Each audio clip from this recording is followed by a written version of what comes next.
Hello दोस्तों, electrician ज्ञान YouTube channel में आप सभी का स्वागत है। आज हम बात करेंगे इलेक्ट्रिक इंटरव्यू सीरीज का पार्ट 4 के अंदर, जिसमें हम हाउस वायरिंग और सिर्फ अर्थिंग के रिलेटिव क्वेश्चन कवर करेंगे। उसके आंसर भी यहाँ पे हम कवर करेंगे। उसके पहले आपने देखा है पार्ट 1, पार्ट 2, पार्ट 3, उसको भी अपने आप तक नहीं देखा तो वो भी जाके आप देख सकते हो। अगर इंटरव्यू देने जाते हो तो आप अच्छे से प्रिपेयर करके इसको जाएंगे तो आप अच्छे से इंटरव्यू क्रैक कर पाएंगे। तो चलिए आगे बढ़ते हैं। सबसे पहला क्वेश्चन, अर्थिंग और ग्राउंडिंग।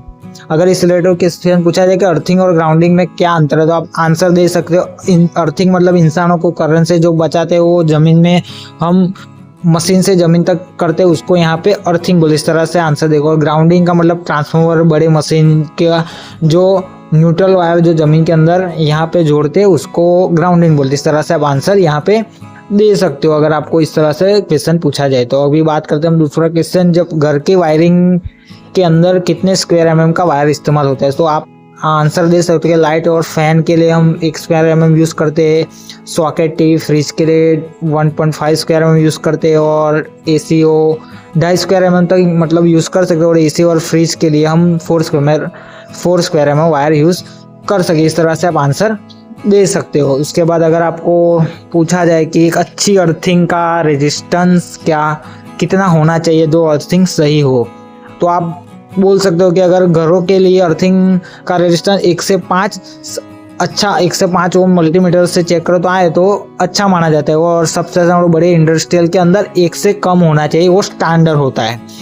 और आपको मल्टीमीटर यूज़ कराना नहीं आता तो मैंने उसके रिलेटेड भी एक वीडियो बनाया जो आप जाके देख सकते हो। अभी आगे बढ़ते हैं।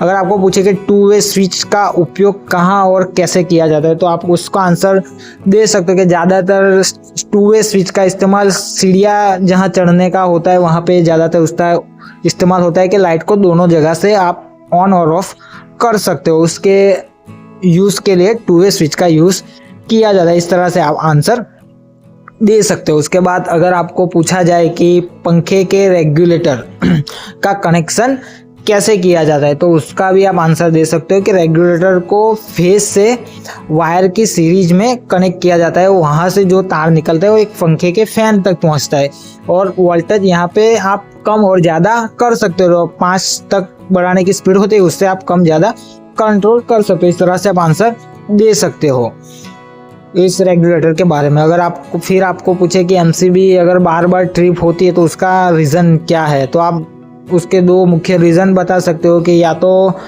शॉर्ट सर्किट होता है तभी बार ट्रिप होती है, और ओवरलोड यानी कि 5 एम्पियर का एमसीबी आपने लगाया और आपका लोड, मशीन का लोड है 10 एम्पियर, उससे ज़्यादा है तो एमसीबी ऑब्वियसली ये एमसीबी यहाँ पे ट्रिप होने का चांस ज़्यादा है। इस तरह से आप आंसर दे सकते हो।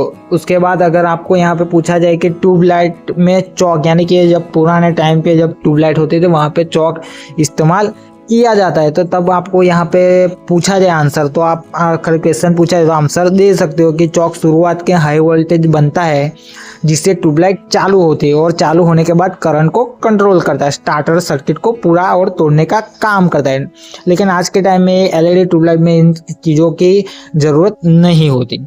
उसके बाद अगर आपको पूछा जाए कि इन्वर्टर का कनेक्शन घर के वायरिंग में कैसे किया जाता है तो उसका भी आप आंसर दे सकते हो कि इन्वर्टर से निकलने वाला सिग्नल वायर यानी कि फेज वायर उपकरणों के स्विच के नीचे टर्मिनल में के हिस्से में जोड़ा जाता है, और न्यूट्रल वायर कॉमन रहता है। इस तरह से आप आंसर यहाँ पे दे सकते हो। अगर आपको इन्वर्टर का कनेक्शन के बारे में जानकारी चाहिए तो नीचे कमेंट बॉक्स में बताइए, मैं उसके रिलेटेड सेपरेट एक अलग से वीडियो बना दूंगा। अभी आगे बढ़ते हैं। अगर आपको पूछा जाए कि ELCB क्या है तो पहले उसका फुल फॉर्म बता सकते हैं, अर्थ लीकेज सर्किट ब्रेकर है ये, यानी कि करंट लीकेज उसको चेक करता है। अगर उसको पता चलता है कि यहाँ पे करंट लीकेज है, कुछ प्रॉब्लम हो रहा है, क्रिटिकल करंट लीकेज हो रहा है तो वहाँ पे वो ट्रिप हो जाए। इसके लिए RCCB का सुरक्षा के तौर पे यूज़ किया जाता है, और RCCB का यूज़ करना सबसे ज़रूरी है।